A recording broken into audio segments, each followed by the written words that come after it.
मरना कभी भी हमारी तरजीहात में शामिल नहीं होता। हम में से कोई भी कफ़न लेके बैग में नहीं घूमता। एंड स्पेशली अगर मैं शिफ़ाली की बात करूँ कि जो आजकल इस वक़्त सोशल मीडिया में बहुत ज़्यादा ट्रेंड कर रही है और बहुत ज़्यादा डिस्कस हो रही है कि एक बंदा जो खाना भी ठीक खाता है, एक्सरसाइज़ भी करता है, सोता भी पूरा है, उसको कार्डियक अरेस्ट कैसे हो सकता है?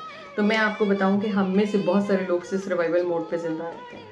हम में एक दफ़ा उस मोड पे स्विच हो जाएँ, तो पहले एक लेवल अचीव करना और उसके बाद उस लेवल को मेंटेन रखने के लिए जितनी एनर्जी सर्व होती हैं, ये आप सोच भी नहीं सकते कि आपका इमोशनल, आपका फिज़िकल, आपका हर तरह का एसेट जाता है इस खेल में, ठीक है?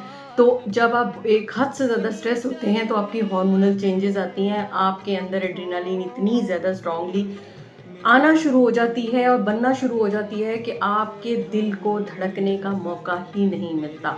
और कभी-कभार अगर ये बहुत ज़्यादा इस सारी रूटीन के बावजूद अगर बहुत ज़्यादा हो जाए, तो दिल की धड़कन यकदम रुक जाती है।